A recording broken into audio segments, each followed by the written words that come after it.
Saludos. No, estamos transitando la cuarentena y se nos había ocurrido abrir el almacén y generar un espacio en las redes, en la virtualidad. Pero bueno, y charlar un poco sobre las cuestiones vinculadas al arte, ¿no? Entonces, ¿y qué se está haciendo? ¿Qué se está haciendo en la cuarentena? No es una entrevista, es una charla nomás. ¿Vos qué estás haciendo en la cuarentena esta?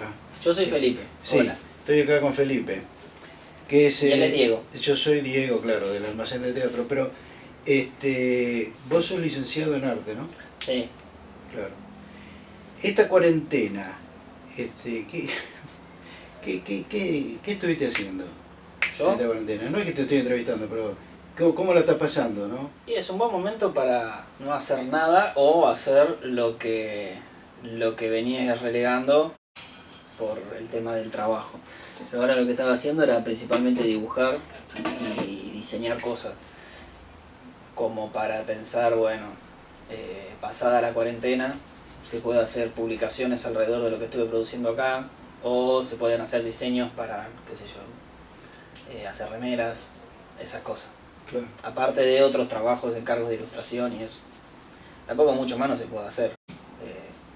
Lo interesante es que en la cuarentena esta, todo lo que sean disciplinas artísticas es lo que más o menos te va a mantener la cabeza estable.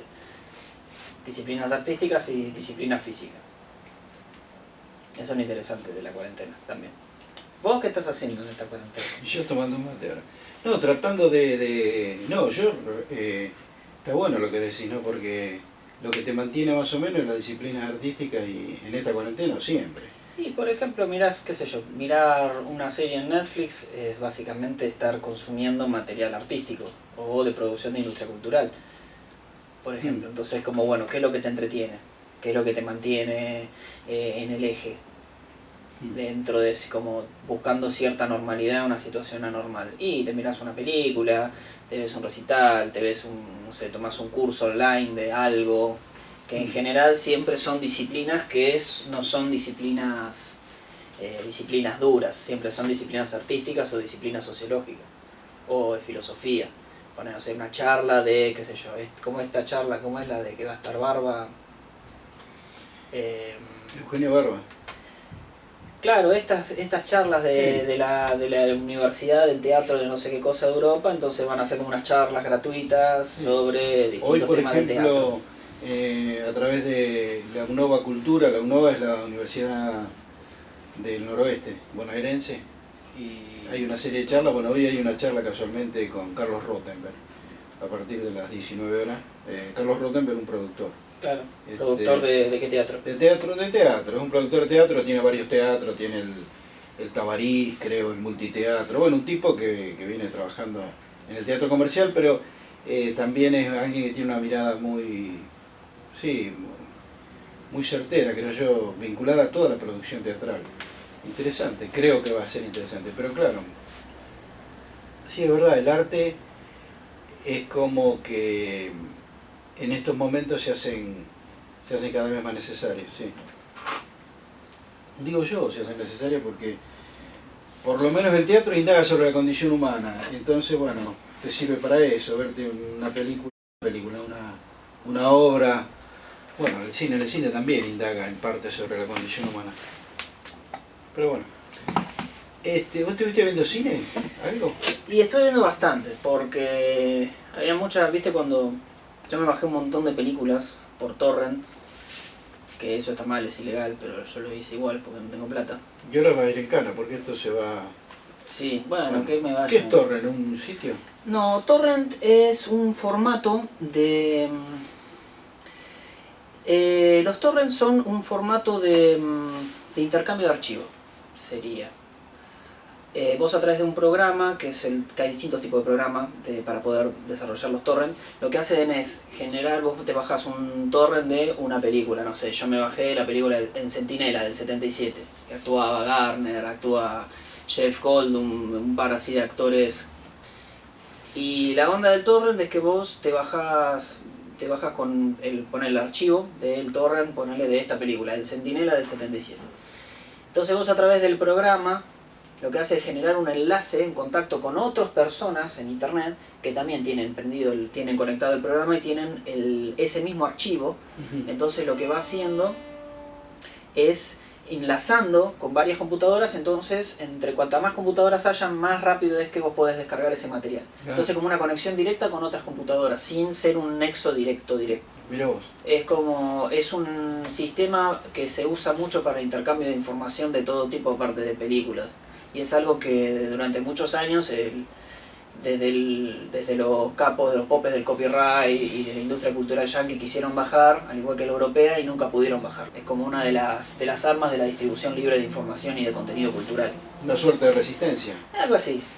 Información. ¿Y qué tal El Centinela? ¿Es una película recomendable? Sí, está buena. Es una película del 77, una película de terror. 77. 77. Yo 17 años tenía. Sí, es una película que está como, si vos te pones a pensarla dentro de qué fenómenos o de qué otras películas, viste que como que en general las películas suelen ser consecuencia de un contexto y una serie de otras películas que funcionaron como antesala de eso, que son como hitos para que luego fueron repitiéndose y repitiéndose durante cierto periodo.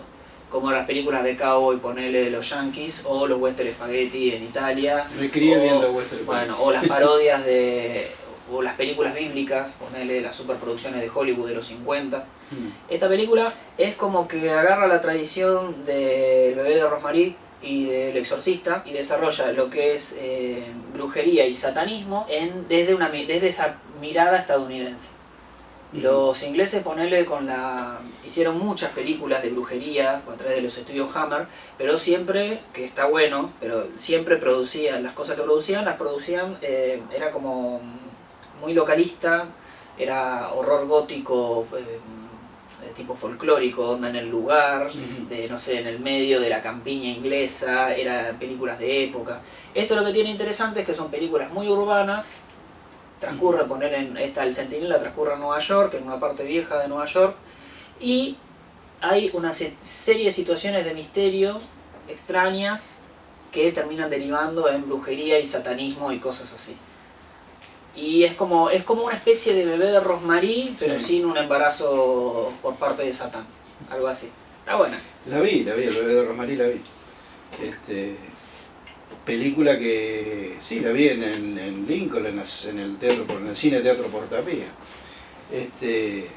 Vi esa película, no sé, creo que era del año 78, no antes, me parece 76, tendría 16 años ya. Y por ahí del 75, 76, porque después estaba La Profecía, Omens también, que era también más o menos de la misma época, claro. Que era directamente es el Anticristo, el hijo de Satán. Está basada en una novela. Sí. Claro, el pibito Demian. Sí, la vi. Bueno. Pero la vi más adelante esa película. No, pero el Bebé de Rosemary la vi ahí en el cine Portapía, un día miércoles, me parece humedad, había. La verdad que impresionante, ¿no? De terror psicológico, qué sé yo, no sé. Es que claro, lo que tiene interesante este tipo de terror es que justamente es como está dentro de lo que es, enmarcado dentro de lo que es el thriller, también porque el contexto lo ayuda, que sea así. Es un medio urbano. No es el terror slasher de los 70 y 80, del tipo con el tipo con el cuchillo o la motosierra que persigue a, no sé, mujeres y chabones y los mata hacia diestra y siniestra. Esto como que crea como una especie de atmósfera, como una especie de misterio, de terror, medio como los giallos italianos también de los 70. Había algo en los 70 del urbano, lo misterioso, el suspenso. Sí. ¿Y por qué te enganchaste con esa película, El Centinela? ¿Por algo que tiene que ver con que te atrae el terror, el satanismo? ¿O porque una película vieja, digamos? De ella es del 77, una película vieja. Pero... Y es una película vieja. En realidad, a mí en lo personal me encanta el terror. Todo película de terror, horror. La particularidad de las películas de terror viejas es que son los elementos estéticos que tienen esas películas. Y después cierta inocencia de ese tipo de películas. Vos, por ejemplo, decís, bueno, hablas de terror ahora y la producción de terror hoy en día es mucho más gore, es mucho más escatológica, hay más, no sé, otro tipo de encare de lo escatológico, mucho más visceral, mucho más violento. Cuando decís gore, ¿qué quiere decir el gore? El gore es lo escatológico. El gore, cuando bien la definición así de gore no la tengo, pero es como un sinónimo de lo escatológico. o de lo, sí, de lo repulsivo, visceral, de lo grotesco, de lo visceral. Por ejemplo, no sé, ¿qué podría ser gore?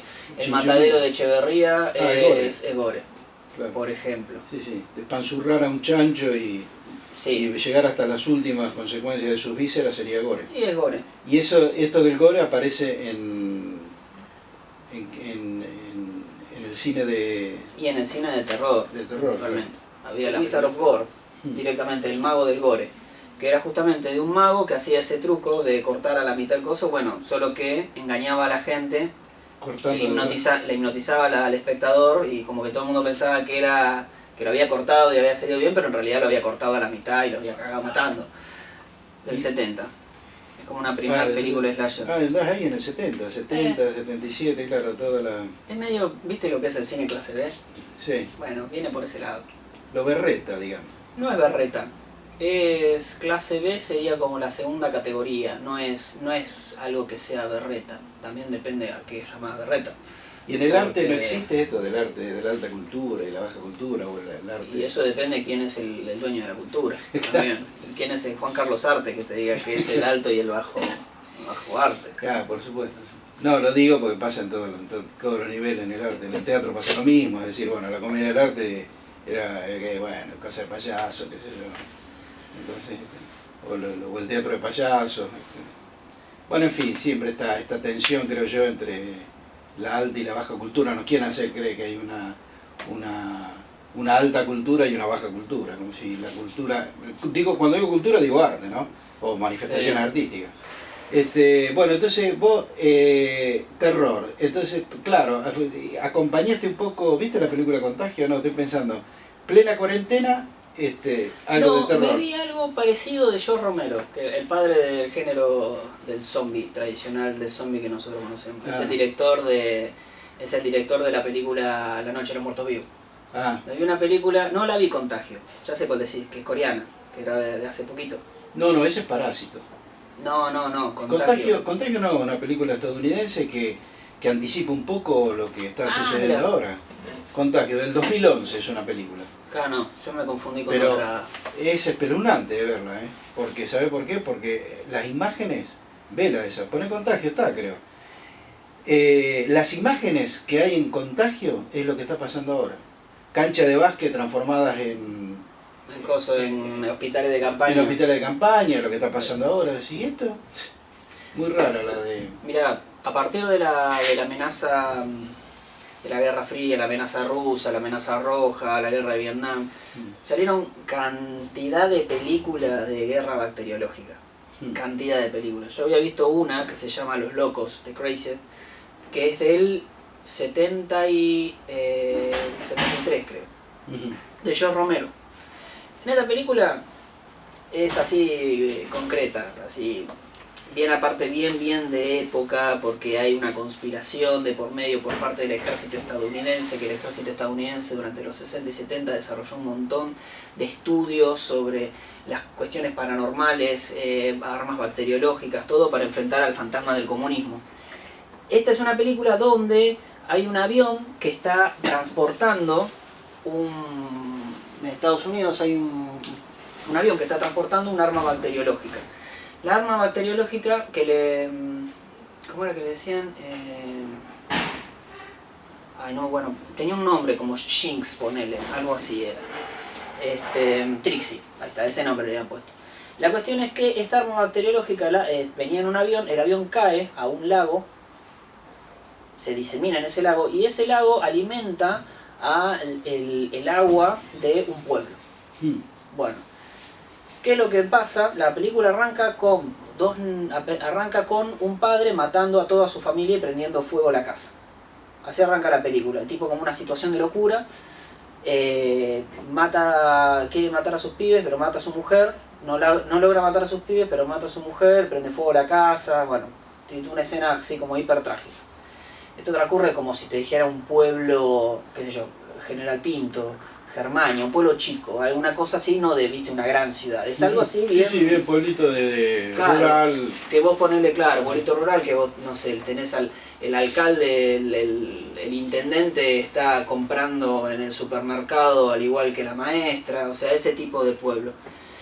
Y la cuestión es que cae el ejército estadounidense, genera, cae aparte tipo disfrazado con unos mamelucos blancos, con coso de gas, toman el pueblo y lo encuarentenan al pueblo. Ajá. O sea, se genera una cuarentena dentro del pueblo. Entonces, ¿qué pasa? Ahí, no sé, servicio religioso y se meten adentro de las iglesias y agarran, arrean a todos, se los llevan al secundario, que hay un solo secundario. Entonces es como una situación parecida, donde acumulan a todo el mundo en un lugar y están investigando a ver qué es lo que pasa. Claro. Lo interesante es que hay resistencia por parte del pueblo, porque nadie les explicó qué era lo que estaba pasando. Ajá. Entonces nada, son pueblos, pueblo de campesinos, tienen fierro, van y se cagan a tiro con los milicos, y los mismos milicos también se infectan, entonces empiezan a enloquecer. Pero es una película que es del 73. Claro, mirá vos. Y son los mismos elementos que se están viendo ahora, o como también se ve en el Contagio, no a nivel masivo, no a nivel urbano, pero sí a nivel más micro, que son los mismos elementos dentro de la lógica de lo que es la cuarentena, intervención del Estado, intervención violenta del Estado, privación de las libertades, libertades civiles, establece una ley marcial, la policía deja de tener autoridad, el ejército se ocupa de lo que sería pasa a ser la fuerza represiva, desaparecen las instituciones del Estado, como no sé, el poder ejecutivo, legislativo y judicial. Es la misma, solo que en un contexto más micro. Claro. Solo que en un pueblito. Claro. Eso es algo que tenía interesante George Romero, el tipo militante del PC, comunista, Ajá. que el tipo, todas las películas, o la gran mayoría de las películas que el tipo produjo o que hizo, son justamente contestaciones antimilitaristas pro pueblo estadounidense, pero no tipo yankee, onda Rambo. No, ni siquiera, No. porque Rambo, la primera también tenía como una cosa así contestataria, no tipo esta reivindicación del héroe estadounidense, tipo el invasor, el grande, no, él medio como, al igual que Stephen King, de reivindicar a la figura del pueblo estadounidense. ¿Qué es el pueblo estadounidense? Es la maestra del pueblo, es el campesino, es el alcalde que trata de hacer lo que puede con lo poco que tiene porque no le pasan presupuesto. Bueno, ese tipo de cosas.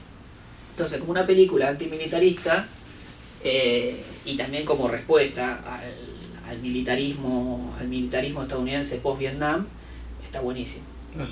Entonces, si tenés que recomendar alguna película, mira vos, como si fueras un crítico de cine, ¿cuál me recomendás? ¿Para la cuarentena? Sí, para la cuarentena. ¿Sobre cuarentena? No, sobre cuarentena o vinculada así a lo que tiene que ver con el terror y con todo esto. Y el terror es muy amplio. O si no, sobre cuarentena, digo, porque está interesante. Yo creo que son tiempos de reflexión, obviamente, ¿no? Reflexión para lo que nos dedicamos al arte, de ver qué sucede, qué no sucede. Hay un montón de cosas así que ya creo que, no sé, es mi primera cuarentena de esta manera. Y es la primera cuarentena de tu generación, mi generación, la generación anterior a tu generación. La última cuarentena que hubo de este tamaño fue la gripe, la última pandemia que hubo de esta magnitud, o por lo menos encarada con esta magnitud, fue la gripe española en el 1915, 1914. Y entonces, ¿cuál recomendarías vos ponerle que te sirva, por decirlo de alguna manera, que te sirva, es decir, que te motive, aunque sea para pensar, reflexionar? Y esta es interesante, esta que contaba, ¿no? Los locos, The Craziest. Esa está buena, es medio difícil de conseguir, pero bueno, yo lo consigo por torrent. La descargo por torrent y si no debe estar por ahí dando vuelta tipo online para ver. Esa está buena, lo dirige George Romero, es del 73. La traducción literal sería Los Locos, The Craziest. Esa está muy buena. Muy bueno. Sí, bueno, después seguimos charlando un rato, que tengo que hacer algo. Bueno. Te quería consultar ya que soy licenciado en artes visuales. ¿Lo tomaste recién? Sí, yo tomé recién. Quería consultarte una foto, hablando precisamente de locos y de pueblos pequeños. Una foto que me gustó de hay un fotógrafo, Leandro Zanetti, de Pinto. Te quería ver cuál es tu mirada. Nada, para charlar un poco sobre fotografía, el vínculo que tiene la fotografía y las artes visuales, o la pintura sobre todo. Lo que tiene, me parece a mí, digamos, que hay algo ahí, ¿no? Pero espera que voy a hacer algo y vuelvo. Bueno.